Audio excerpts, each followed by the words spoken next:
It'd probably be another, case, right? Yeah, a different case, but it would bring Totoro back, kind of his gumshoe thing, which he was really awesome. He was great. But I would be all up in that. That first season was super cool. Which one are you talking about? The Night of. Night of. Like a miniseries. Really good. Yeah. Michael K. Williams also in it, who I love. Yeah. He's in a new show, actually. Or wait, he's not the guy from Star Wars. Omar from The Wire. Oh, the cheese stands alone. The guy from The Wire, the guy from the main guy in it that commits the crime, or is supposedly commits the crime, or is Riz Ahmed. Ahmed, yeah, that guy was great in Rogue One, I thought. Oh yeah, yeah, he's cool. He's been in other things too. He was in Nightcrawler, the Gyllenhaal movie where he films wrecks and then sells them to local TV. Oh yeah, it's called Nightcrawler. Yeah, that's what Scott just said. Oh, it's all right. It's all sorry. good. No, it's all right. No, but literally, he said he was in Nightcrawler, the thing, blah blah blah, and you said, "Oh yeah, Nightcrawler." Oh, good. Ibbot did a really bad one today, where I gave a web address and then he immediately gave it again as if he hadn't heard it. It wasn't. Man, I am not gonna. He just like assumed I didn't say it. I'm not gonna throw stones because I've definitely done that to Sarah and other I've co-hosts. done it to you. Yeah, So- where Tom's like, I literally just said that. Like Sarah will say something. I will not have been listening. I'll just be honest. I've been distracted by something. I'll go, but the thing about Apple, blah blah blah, and sort of like, yeah, that's pretty much exactly what I just said that. I've done it to Ayaz. I've done it to Molly. Well, it happens. I'd be more weirded out if it didn't. Exactly. I really don't want to get on a plane tomorrow. Where you got to go?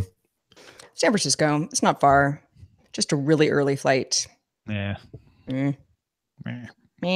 Like those. You guys ready? I'm ready. All right. Let's go with Derek today. What do you guys say? Want to say hi to Derek? Yeah. Derek's going to talk here in 3, 2. Do you enjoy hearing the tech news delivered by smart, informed people? Me too. Learn more about how you can support this show at dailytechnewsshow.com/support. This is the Daily Tech News for Wednesday, 2018. In Los Angeles, I'm Tom Merritt. And from Studio Feline, I'm Sarah. Scott. Oh, Scott. But we'll just do this over again. We'll start this over again. Sorry, video. That was just our practice run at the beginning. Let's see if we can get Scott back first. What happened to him? We just want to see if you're paying attention.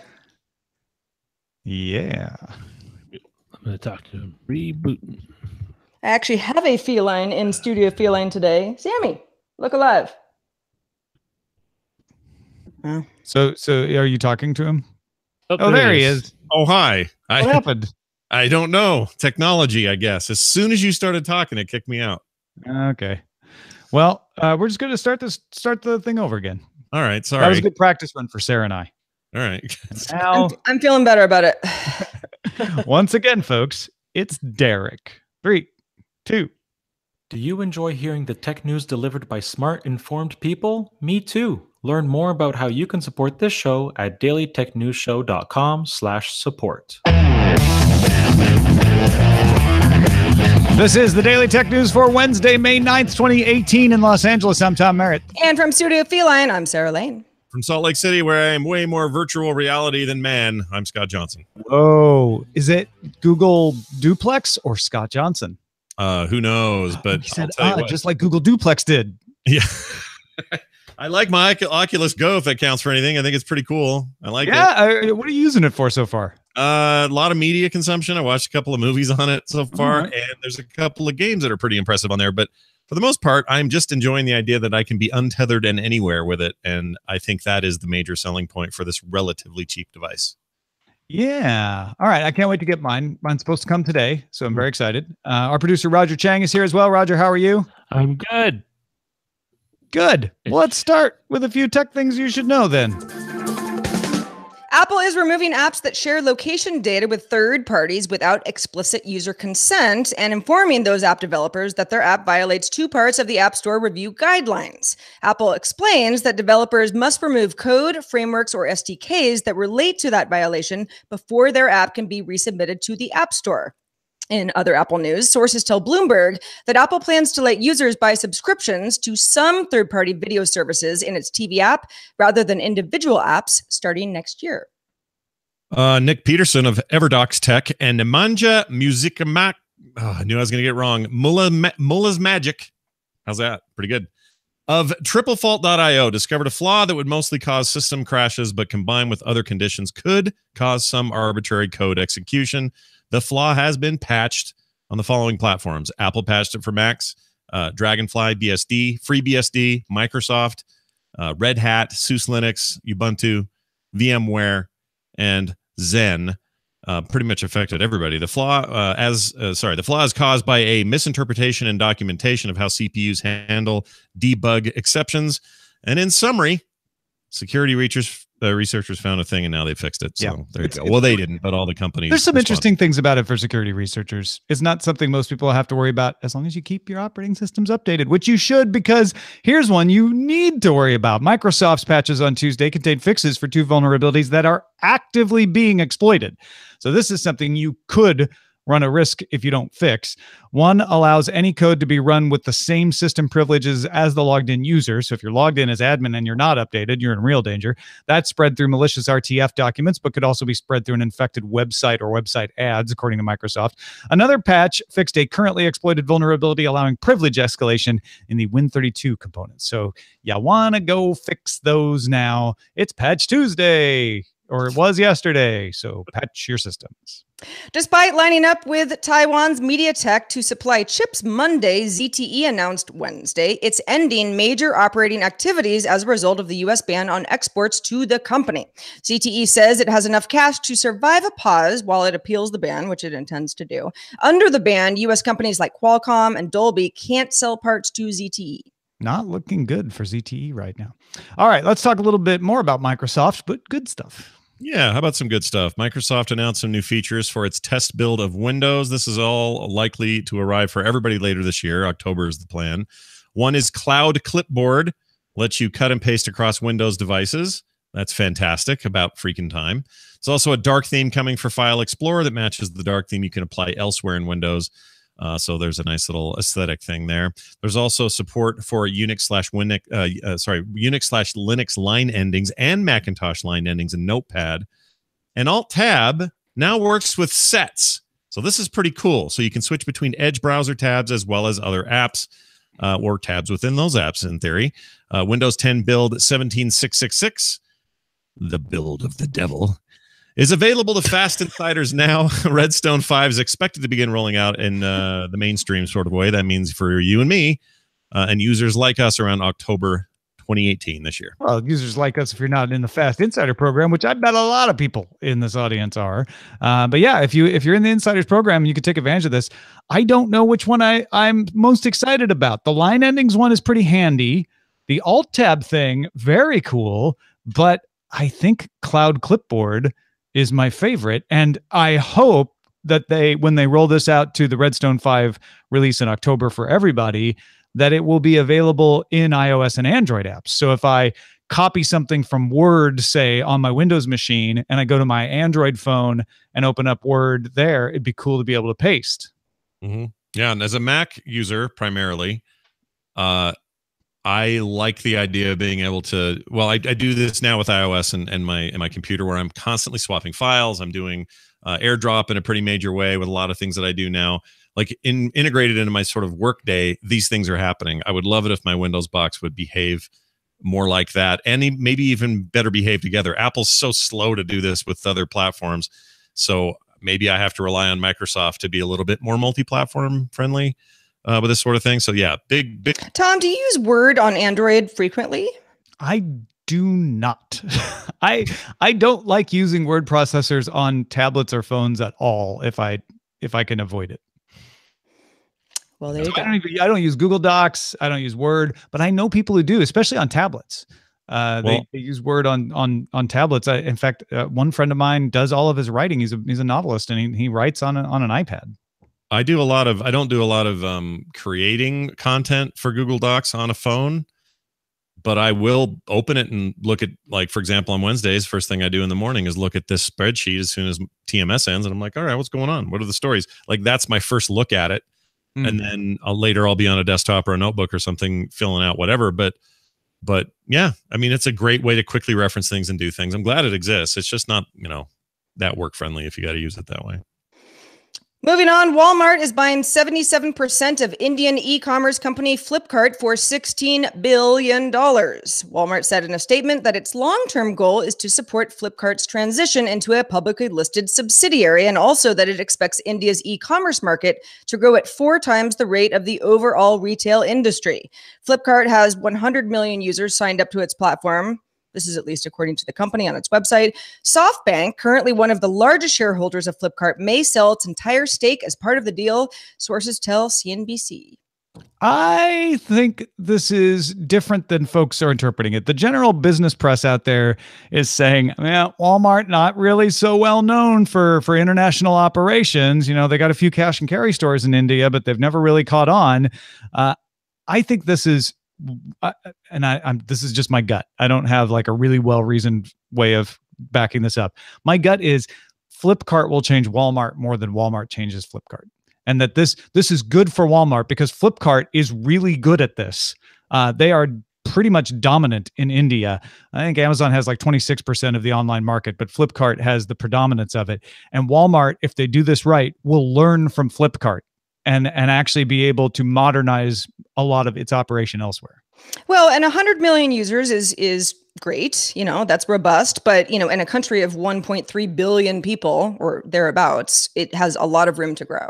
Yeah, that's true too. Flipkart, as big as it is, has not saturated the market. That's a very good point. So that's going to be good for Walmart as well. I don't know. I think I see this as all upside. And a lot of the press I'm seeing about it is like, well, I guess they had to do it because they wanted to keep Amazon from buying Flipkart, but we're not sure. It doesn't mean they'll ruin Flipkart. Maybe they'll be right. I don't know. Yeah, I hope it's a benefit for them. I feel bad for Walmart sometimes. I know this is a deep discussion. I know. Hear me out. You are one person who feels what I mean by that is there's a lot to be mad at with Walmart. But they're also kind of forged in a different time, different place with different values and different systems. And there's probably a future where people look back at Amazon with a similar smirk on their face. I don't know. I mean, it's like, I know where you're going with this. You're a little ahead of me on it, though. I look at Sears partnering with Amazon to sell its tire service through Amazon. I'm like, poor Sears. Remember they used to be top of the world? And you're already feeling that way about Walmart, where I'm like, they're pretty top of the world still. I don't know. No, you're right. I am jumping the gun because I don't hardly go there anymore and I don't like them very much. But the way I feel like they missed the boat. Well, obviously, with moves like this, Walmart also realizes that it's, sort of a retail business of yesteryear in many ways. And this is the way that it expands in a whole new market. Yeah, and they've been doing a lot of things with free shipping, trying to compete with Amazon online. So learning from Flipkart is going to help them with that as well. Google announced it's working on an app called Lookout that describes objects, text, and people around it out loud for folks who are visually impaired. Users of Lookout would use it with a camera worn as a lanyard around your neck. The app has 4 modes: home, work, and play. Then there's scan and experimental. A scan feature reads text. So if you're looking at a menu or a recipe or something, it can read it out to you. Experimental is just kind of like you try some stuff. If you're in a safe space and you're willing to try some stuff out. Lookout doesn't need an internet connection to operate, so you don't have to worry about that. It's expected to be in the Google Play Store later this year. My mom is jazzed about this, and she is because I actually told her about it when I saw in the notes earlier. I texted her and I said, hey, Mom, what if your phone... with the way your eyes are going, what if your phone could tell you more about what you're supposed to be looking at? And she got all excited. But when I got done talking to her after I sent that text to her, I realized, isn't this just the same as the Google app that they've been trying to tweak for years that looked at a box and said, we think that's a thing of Cheerios. Like Google Lens. Yeah, I'm wondering how is the camera different than a camera that's that's built into your phone that you would need for Lookout? Well, you don't want to wear your phone in a lanyard around your neck. So there's one thing. The other thing is yes, it's probably built on the same technology as Lens, where it can look at something and recognize it, but it's taking it and saying, okay, but there is a way that someone who's visually impaired needs to have information accessed, right? You don't want it walking down the road going, sandwich wrapper, gutter, tree, dog. Like, you only want it to give you the description of things that are important for you to know about, right? So that I think it's the application of a technology that, yes, you've heard about this technology before, but we're applying it in a way that is useful for a particular purpose. Also, Google, not the first one to do this. Microsoft has demonstrated a very similar technology, and as have many others. This is not a brand new thing. There's a lot of systems like this. Some of the previous systems that have been used, though, are a little more expensive, require a little more processing. So I think the idea here isn't that they can do it so much as they can do it cheaply and with a device that you already have. You put your Samsung Galaxy S in your pocket, put this camera around your neck, boom. Now you've got an assistive device that may have cost you thousands of dollars previously. So not long ago, Sarah, you'll like this because you like cats. I was being sort of mindless trying to feed the cat while my wife and kids were out of town. So I looked at a bag. It had a cat on the front of it. And I said, oh, that looks like food. It's got in there, Cooper and everything. And I pulled it out, and there's like these little pellets. And I thought, all right, well, that looks edible, I suppose. And I put it in his bowl, and he sat in there, wouldn't touch it all day. Come to find out later, if I hadn't Mr. Magoo'd this whole mess, I would have seen that it was cat litter, in that pellet form cat litter. And I tried to feed the cat litter. So I'm just saying, if there was something hanging around my neck that could go, boop, you idiot, you've just put cat litter in the cat food bowl, that might be all right. Accessibility for all of us. Yeah, that's right. Yeah. Thank goodness the cat knew that's cat litter. Also, cat's like, I'm not eating that. I'm not pooping in my bowl either. I don't know what you're trying to tell me here, but it's wrong. Either way. I would love to get into his head and find out what he actually thinks of that. But anyway, here's my favorite announcement of the day. Valve announced Steamlink for Android and iOS. This will arrive May 21st, which is right around the corner, letting you stream any game from your PC to your mobile device as long as they are on the same Wi-Fi network. Steamlink will support the use of Steam controllers, MiFi controllers, and probably other stuff. I'll bet you'll be able to sync a 360 controller pretty quickly, or not 360, an Xbox One. But anyway, the Apple support, or rather, will hit iOS and Android, like I mentioned. And Valve says it will release a Steam video app later this summer for TV shows and movies with the ability for offline viewing. So getting into that market. Oh, and they have support for the Nintendo Pro controller and the Steam beta client right now. So lots of weird cross-platformy strangeness happening over at Valve, and I love it, every second of it. I think it's awesome, especially the idea of streamable content to a large tablet or even a phone in other parts of your house is super exciting to me, and not just tethering that to my TV. I love it. Yeah, at first, when I saw the headlines, this is why you should always read stories, I thought, wait, you're going to be able to download games on iOS and Android and just play them? No, you got to have them running on your PC. But so this is not going to be me playing Steam games on my, iOS on my iPhone out at the train station. But it's still pretty cool, right? It's still the ability to say, oh, my PC's in another part of the house, but I can sit on a tablet and play the game on the couch. Right. And not only that, it's consistent with the branding. So the Link is already a piece of hardware that you buy. Specifically, that ties into your TV, and either through 10BASE-T connection of some sort or Wi-Fi, you do this exact same thing. So those who are going to get into this, who already kind of know what the Link does, they're not going in with any kind of blown up expectations about downloading the games to these devices and playing them natively. I think broader public may be an issue on that front, because I still think the whole streaming games thing is very much in its infancy. But having them go to these smaller screens over a Wi-Fi network seems like they'll be able to cut some corners that they don't have to worry about as a big giant 75-inch 4K TV that is going to show artifacting more than one of these smaller screens or something. If there's a death of this, it's the steps. Like, oh, you have to have your PC on and connected to the same network. Oh, and you have to want to play it in another room. Oh, and you have to have a device, right? It starts to narrow down the people that might be willing to take advantage of it. Sure, but I for one totally into this. The idea of me being able to continue progress in a game like, oh gosh, there's so many I couldn't even name them, but a million Steam games I haven't finished that I could just grab a controller and an iPad Pro and prop it up on my lap in bed and play till midnight. That sounds great. Not good for sleep, and I wouldn't recommend it, but still, that's what I'm going to do. Now, as soon as I say you won't be taking this outside the house, of course, our audience begins to come up with workarounds. Nuke Jello says, sure, just use VPN, right? And Ebarch says, just bring your desktop to the train station. So, yes, obviously, there are ways to work around the limitations here, but most people are going to do them. And the success of Steamlink is going to be how easy it makes it for people. Not that those are cool projects to use as workarounds, but most people are going to pick up Steamlink if they think, oh yeah, this is going to let me play games, like you say, more often. Not being outside the house, though. I think more I think about it, more I think that's kind of the limiting factor, because people are like, well, why wouldn't I just go down to my rig then? Right. And I don't want to overshadow the one other part of this announcement, which was the Steam video streaming. This is kind of akin to something like Amazon Prime in my mind, even though you're not paying for it. They have some of original programming, a lot of it gaming related, documentaries about esports, that sort of stuff. But they've amassed a pretty good selection of licensed content like just about anybody else has.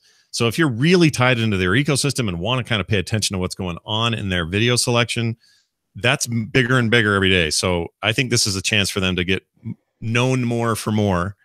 And there's really no downside to this for them, really. Like, this seems like an easy play for them on both counts. So I'm excited.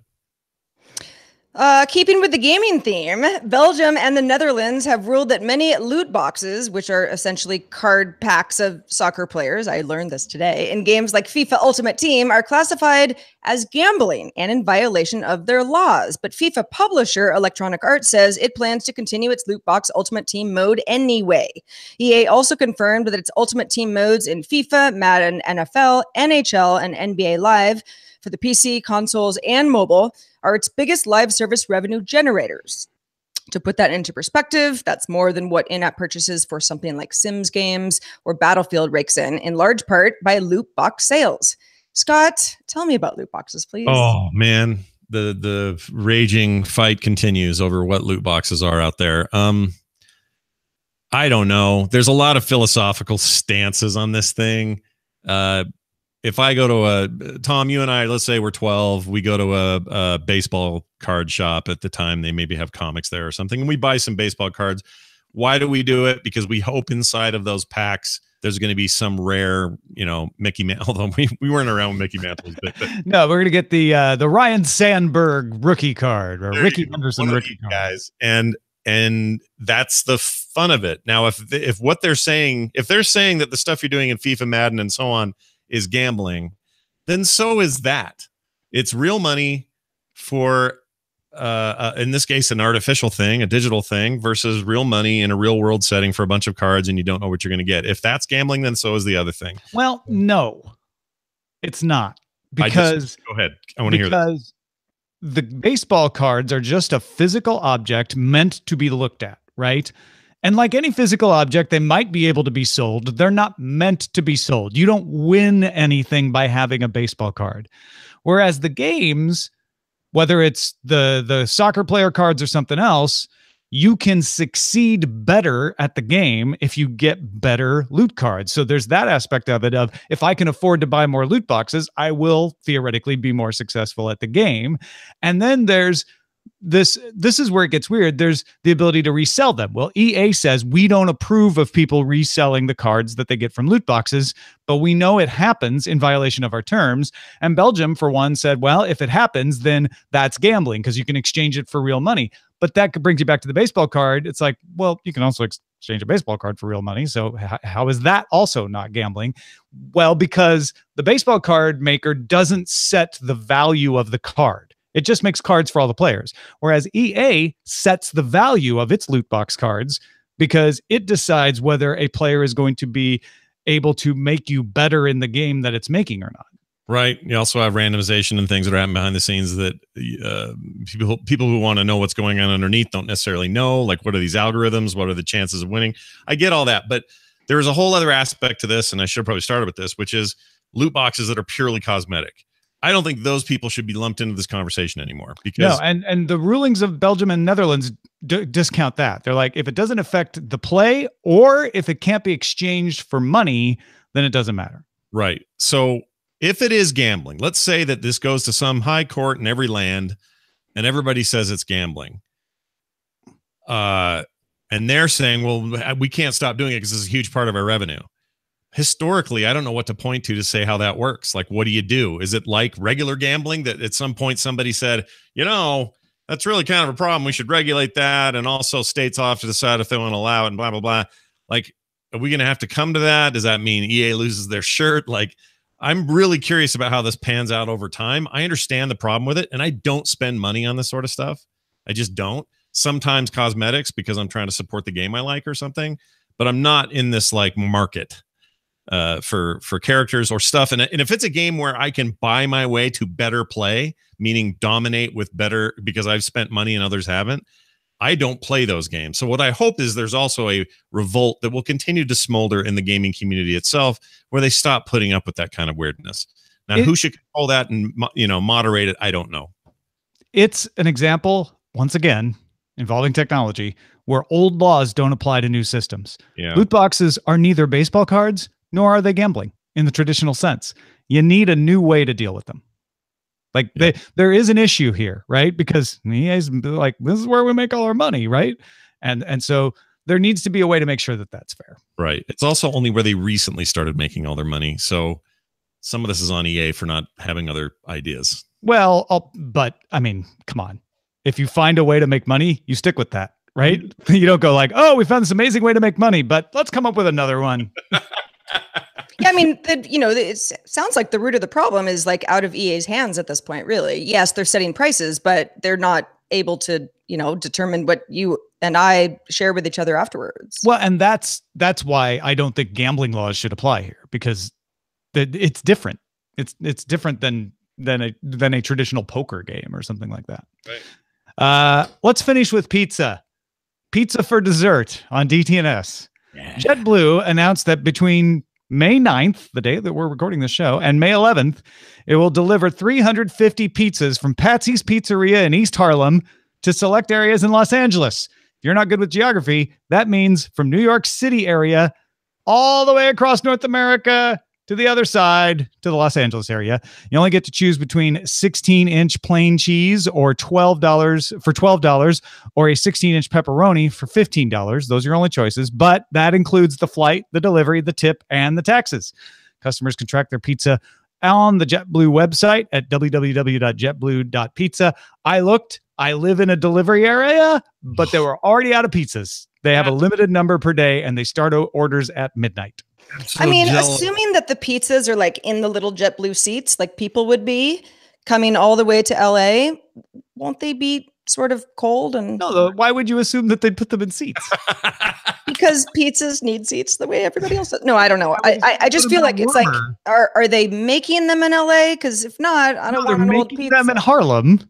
Then they're putting them in a warmer that keeps them warm until they get to LA. Well, as anybody who eats enough pizza knows, that's not the same as fresh pizza. If you've ever eaten a slice in New York, sometimes those slices have been sitting out longer than that flight. Yeah, that's true too. Sarah, you should check, because here's what I do. If it's still some available in your area, I will then pay you to send it in a warmer on to me. I'm jealous. I love New York style pizza. I'm ready like Salt Lake City just shut out of this whole thing. What in the heck? That's not fair. What is the point? JetBlue? To get people to talk about JetBlue. Okay. Weird. Plan worked. Yep. Damn it. We fell for it. Folks, if you want to get all the tech headlines each day in about 5 minutes, be sure to subscribe to Daily Tech Headlines on the Amazon Echo, Google Home, and Anchor app, or at dailytechheadlines.com. We get mail and we stick it in a virtual bag, and then we pull some out and read it on the show. We do. We got an email from Robert. This was in response to Google I/O's many announcements, but one of them about helping children learn how to be polite by saying "pretty please" to the Google Assistant. Robert says, "Saying please to my digital assistant brings up an interesting thought. What if we get used to treating our digital assistants as if they have human emotions? Then say Amazon uses that to play on our emotions. For instance." Amazon's assistant, A, says, "We have bathroom tissue for $4. You want to order this?" If Robert says, "No, thank you," then she says, "Oh, okay. I was just trying to be helpful." And then you're like, "I'm sorry. I'll take it." Okay, fine. I'll order the tissue. You've made me very happy. I don't know. I mean, it could, I suppose, make you We feel bad enough definitely, to, guilt you into a purchase. I don't know about you guys, but I definitely project emotions onto these assistants that aren't there. In fact, my wife had a long-running feud with the Amazon Echo because she thought she sounded snotty. Yeah. and sometimes, in fact, we turned off when they gave us the option to do it. We turned off the word confirmation when you say like turn off the TV. She used to turn off the TV and then go, "Okay," and it really just felt like, I guess, fine. If I have like, to turn it sorry, off we're here. putting you out. Yeah. Yeah. Job. I don't know. I feel like I've had a moment or two where I actually felt real human guilt for telling my Echo to shut up, for example. Like, it won't answer right, or it'll say something wrong, or I'll get the wrong definition and I'll go, "Shut up," and the name. And then I'll feel kind of bad. Now, I don't think there's not even someone who will ever hear that other than this device, and only temporarily will it hear it. And she'll always help me in the future. But even that makes me feel maybe a little worse because I don't know. I don't want to get all Westworld Like up getting here. away with something. Yeah. We should probably treat these things with respect. I'm not conspiratorial about I them. catch myself saying thank you back, even though you don't need to. Sure. I don't know. It's a Thank brave you, new Echo. space, man. We got to think about these things. Mm-hmm. Well, thanks to all those who participate in our subreddit. You can submit stories and vote on them at dailytechnewsshow.reddit.com and facebook.com/groups/dailytechnewsshow. Thanks to everybody in advance for communicating with us. And also thanks to Scott Johnson for being on the show today, as always, Wednesdays. Scott, what's been going on in your world? Well, too many things to count. We between last I spoke to you guys, we did our free comic book day thing, and it's already over. So hooray for everyone who got free comic book day prints from me. Those will be shipping in the mail soon. Gonna have a big signing party. But there are 7 or so days left on the playing card Kickstarter. If you're into that sort of thing and you want to see what kind of rad custom stuff are happening over on that Kickstarter, you can head on over to frogpants.com. There's a link there that'll take you straight to the Kickstarter. And there's not much time left. We don't know what kind of quantities we're going to have post Kickstarter. So the way to guarantee you anything is through the Kickstarter itself. Huge thanks to everybody who has supported it, and got a big update coming up soon with some new art and stuff. So go check that out. For everything else you may need to know, find me on Twitter at Scott Johnson. Now, so many things to talk about. First of all, our goal every month is to have at least one more patron than last month. And last month we joked around that I would let a tarantula climb around on my arm. Some people think that's dumb. That's fine. It's just for kicks. Other people are like, "Hey, where's the tarantula video?" I might have it lined up for tomorrow. If not, maybe I'll try to do it in Australia, but I will try to do something fun with that for you.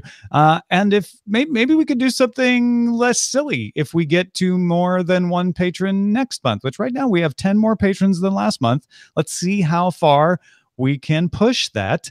Also, we have other ways to support besides patreon.com. You can also buy a hat or a shirt in our store. DTNS hats now available in the store alongside hoodies and shirts and mugs and stuff. And I'm headed to Australia for a couple of weeks. I won't be on the show for most of that, except for the special roundtable episode, but I will be doing a meetup in Sydney, Australia, May 15th at 6 p.m. at Hart's Pub, corner of Essex and Gloucester Streets in the Rocks. Big thanks to D. Colville for help scouting that out. And I'll be doing a meetup in Melbourne Tuesday, May 22nd at 6 p.m. at Bart Ronica in Flinders Lane. And thanks to Peter Wells and Raj Dute for setting that up. And they will be there as well. So please, if you're in the area, come join me.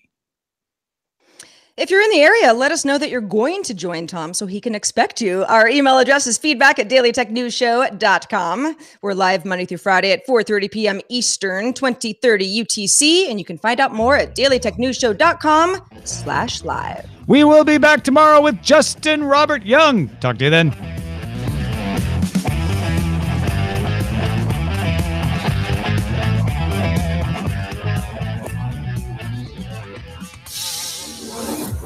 This show is part of the Frog Pants Network. Get more at frogpants.com. Diamond Club hopes you have enjoyed this program. Yeah. They don't have to RSVP. I know you were just like using that as a transition into the email. Oh, yeah. You don't have to, but Yeah, you know, but you could. if you're planning on coming. Some people have asked me like, where do I RSVP? I'm like, you just show up. It's not that formal. They could do meat pies from Australia to LA for $15. Oh, those would not last 16 hours. What if you cooked them right away? What if you don't cook them and they as cook soon them as they en route? land- Yeah. Yeah, that might work. Put them next to one of the engines. Meat pies. All right. Let's look at the chat room.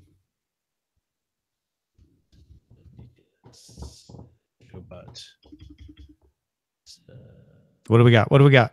For titles? Plain cheese, but plain is PLANE. Ah.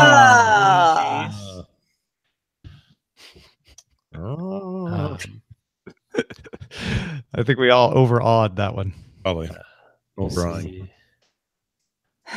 Roku Q1 revenue. Walmart got flipped, turned upside down. How'd Roku do? They beat expectations with $136.6 million, up from $100 million a year ago. Net loss down. Active accounts up 47% year over year, but I don't know if that's US only or not. Let me look. Sounds like it's good. They did fine. Going okay. Yeah, all right. Good job, Roku. Pat on the back. I'm always worried that they'd get smushed by giant names, and they've held in there. Yeah, they have. I never use my Roku anymore, but it's not because it didn't work well. Apple TV just ended up getting all the stuff that Roku used to have. And the interface on the Apple TV is a little nicer, in my opinion. That's just my opinion. Yeah, Roku. I know a lot of people love Fire TV too. The only Roku I have is built into the TV we have, so it's a little slow. I prefer my my Fire TV I had to stop using because it was so sluggish. I have a terrible time with that interface. Was it an older one? Yeah, it was like first gen. Yeah. I really like plain cheese. Plain cheese. I'm good with that. Plain cheese. Maybe I don't think I'm in the delivery area. You can check. Even though they're not taking any more orders today, you can go put your zip code in and it'll tell you. No pizza for you. Oh, Is that what it says? No, that's that. I just imagine that voice from what was that show? Seinfeld. No soup for you. No soup for you, yeah. By the way, the best New York style pizza I've had forever was at the Cosmopolitan and the Hidden Pizza Place on the 3rd floor. Oh, You're talking about in Vegas? yeah, it was so good. I didn't know there was a hidden. Never flying JetBlue. I'm not It's in the really delivery hidden back there, so you have to like kind of know where it is. There's no advertising for it. I miss Indian pizza from San Francisco. Ugh.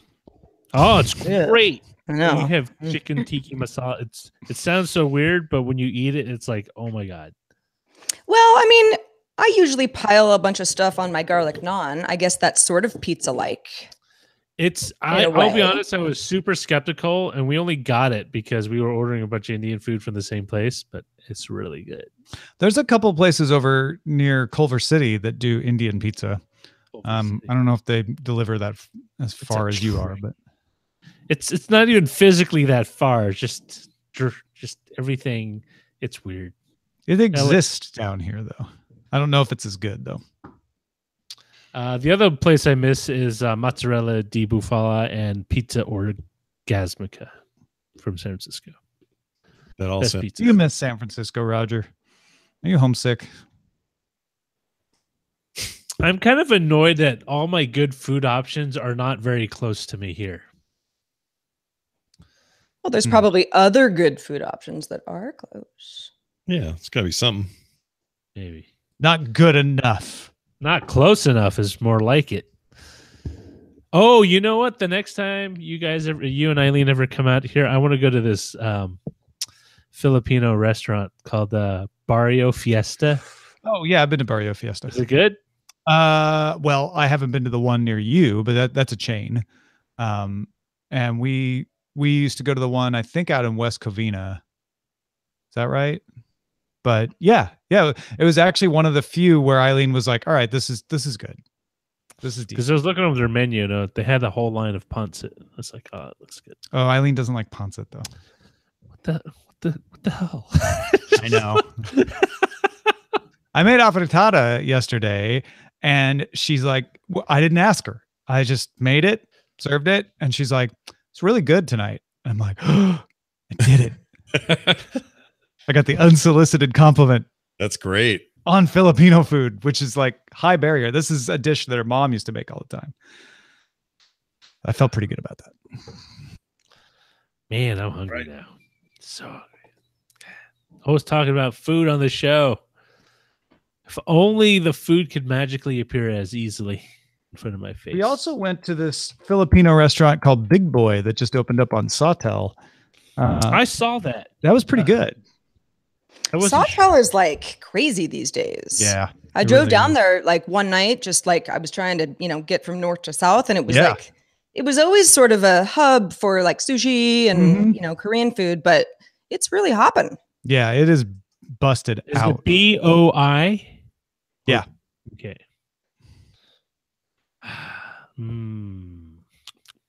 I had the Lumpia Shanghai and the I guess I just had chicken adobo, and then Eileen had beefsteak. That was the special of the day. How many bees does it take to make a whole steak? Depends. Do you want a thick cut or a slender cut? I want no stingers in it, please. That's all. And wings. No wings. Why don't you cook it without stingers? Lumpia. Oh, lumpia. That stuff will kill you. Lumpia was good. So good, and it's so filling, and you can't stop eating it because they're so small. Yeah, they give you a big cup full of them too because they're tiny.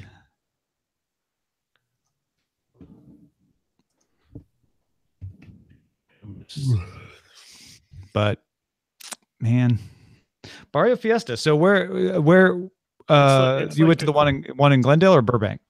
The one in Glendale. I haven't gone to it. I was just curious. It's the one in Glendale. It's literally a quarter of a mile away from me. Gotcha. There's also a Chinese restaurant. You know the one we may have gone to was in San Jose, possibly. Now that I'm thinking about it.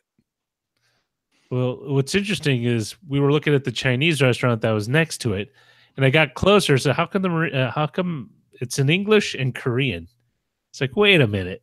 And I kind of looked at the menu for a few seconds, and then Jen says, like, no, it's a Korean-run Chinese restaurant. It's like, okay, I get it. Yeah. That's interesting, though, that they'd actually put the menu in Korean, too. Korean. Just the mere mention of it. I had a little kimchi for lunch today. Oh. I had a little in my eggs for breakfast. I could not live in a place without any Asian, like, decent Asian cuisine. Yeah. Tom sent me, this was super nice of him. He sent me some kimchi sauce, and I thought, oh, weird. Let's try this on something. And the first thing I tried it on was leftovers Marco's pizza that I put in the toaster oven and heated up. Okay. Because I just needed something. And it was great. It was super good on there. Oh, good. Yep. And then I had ramen the next day, and we put shrimp and that on there. Homemade ramen. It was amazing. Oh, okay. I'm glad it didn't suck. I'm just going to rip through that stuff. It's so good on everything. You know, wow, it rips through you. You know what? I'll say this. Next to that Korean Chinese restaurant is a really good Thai place called Tie Me Up. And like it was some of the best Thai food I've ever had. Like it's like, wow. Really? Okay. That's high praise. You got something decent near See, you there. you've got stuff around you. Yeah, but it's kind of pricey. And when I want, like, I miss El Faros or El Farolito. Farolito. You miss knowing everything that you like and how to get to it. That's what And not spending a lot of money. I know that you just need to live there long enough that you find all those things because they're around. It's like $25 and I get away with like 5 like big ass tacos. How long did you live in San Francisco? I lived in San Francisco. I moved back up in 1996, 7. So it's like 96 to 2016.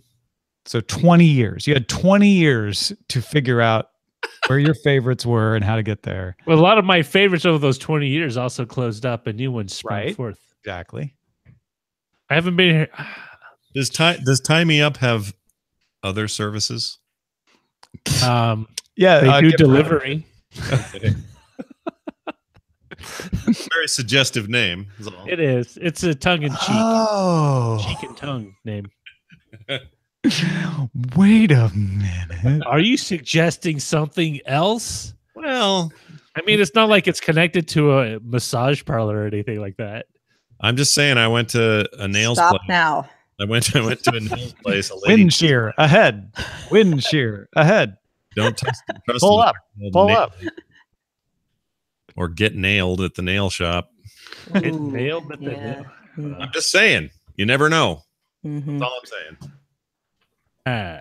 Why is it that people generally like to say they hate puns, but most shop names are puns? I love puns. It's because it's the what do they call it?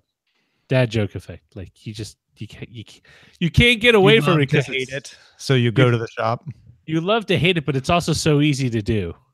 Like it's just someone has to press that button. You know. I see.